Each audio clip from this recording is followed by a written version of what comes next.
Di sini saya akan menjelaskan kaidah-kaidah dasar fikih dan 5 contoh implementasi kaidah dasar fikih dalam kehidupan sehari-hari. Kaidah fikih merupakan kaidah yang berasal dari simpulan dalil Al-Quran dan Sunnah yang terkait hukum-hukum fikih. Adapun 5 kaidah umum yang utama, sering disebut sebagai Al-Qawaid Al-Fiqhiyah Al-Kubra. 5 kaidah fikih tersebut adalah: 1. Perkara tergantung tujuannya. Kaidah fikih ini berasal dari hadis Nabi, yaitu sesungguhnya amalan itu tergantung pada niatnya. Sedangkan yang kedua, keyakinan tidak bisa dihilangkan dengan keraguan. Kaidah kedua ini berasal dari hadis tentang orang yang ragu-ragu apabila dia telah buang angin atau tidak dalam sholatnya. Kemudian Rasulullah Shallallahu Alaihi Wasallam bersabda, hendaknya ia tidak membatalkan sholatnya sampai ia mendengar suara atau mendapati bau dari kentutnya. Sedangkan yang ketiga, kesempitan mendatangkan kemudahan. Kaidah ketiga ini berasal dari firman Allah sebagai dalil, yaitu Allah menginginkan kemudahan buat kalian dan tidak menginginkan kesulitan buat kalian. Sedangkan yang keempat, kemudaharatan hendaknya dihilangkan. Kaidah ketiga ini hadir dari observasi ulama terhadap hadis Rasulullah yang mengatakan, janganlah memberikan madharat kepada orang lain dan juga diri kalian sendiri. Sedangkan yang terakhir, adat atau kebiasaan menjadi landasan hukum. Kaidah fikih ini berasal dari hadis Nabi Muhammad Shallallahu Alaihi Wasallam yang menyebutkan, apa yang kaum muslimin menganggapnya baik, maka ia di sisi Allah juga baik. Mungkin hanya ini yang dapat saya sampaikan. Sekian. Assalamualaikum warahmatullahi wabarakatuh.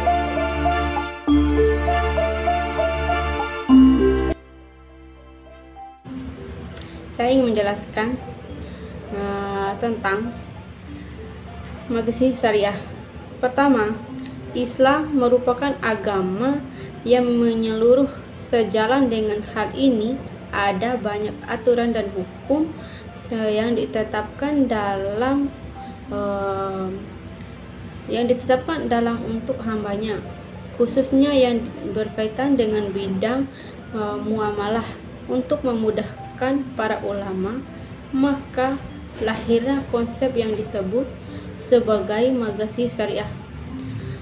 Kemudian magazin syariah yaitu untuk melindungi keturunan, membuat dampak negatif baik secara biologis, psikologis, ekonomi, sosial, nasab, hukum waris, dan lain sebagainya. Karena itu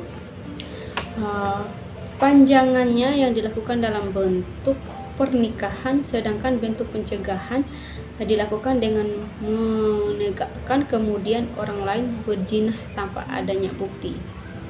Kemudian implementasi magazin syariah yaitu ada 5. 1. Magazin syariah untuk melindungi agama. Contohnya merupakan hak memeluk dan meyakini seseorang boleh dan berhak memeluk agama, yakni secara bebas dan tanpa gangguan.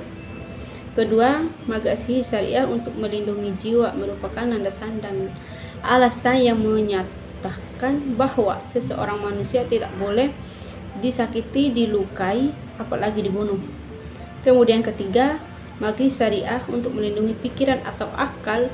Barangkali dari hal ini, maka segala hal menyebabkan hilangnya akal menjadi tidak boleh. Kemudian 4. Magazin syariah untuk melindungi harta, menjamin bahkan setiap orang berhak memiliki kekayaan serta benda dan merebutnya dan dari orang lain merupakan hal yang dilarang. Terakhir 5, yaitu magazin syariah untuk melindungi aturan atau keturunan.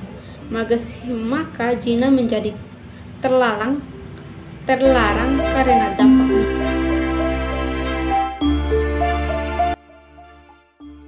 Sebab-sebab terjadinya perbedaan pendapat atau mazhab dikarenakan perbedaan persepsi dalam ushul fikih dan fikih serta perbedaan interpretasi atau penafsiran mujtahid.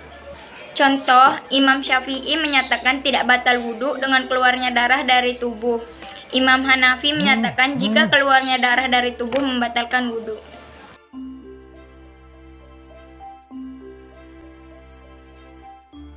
Pendapat saya tentang tidak menerapkan hukum Islam dalam pemerintahan di Indonesia adalah karena Indonesia adalah bangsa yang majemuk. Indonesia memiliki banyak beragam agama yang di setiap agama harus saling bersatu. Maka dengan demikian, Indonesia tidak boleh menggunakan hanya hukum Islam saja. Ada juga karena negara Indonesia merupakan negara demokrasi dan tidak semua warga menganut agama Islam. Jadi sistem hukum Islam tidak mungkin digunakan. Selain itu, kita juga harus menjunjung tinggi toleransi antara umat beragama, juga menghargai satu sama lain. Meskipun Indonesia tidak menerapkan hukum Islam secara menyeluruh seperti Arab Saudi atau Qatar, namun pada dasarnya nilai-nilai yang terkandung dalam Islam juga diterapkan dalam hukum positif Indonesia.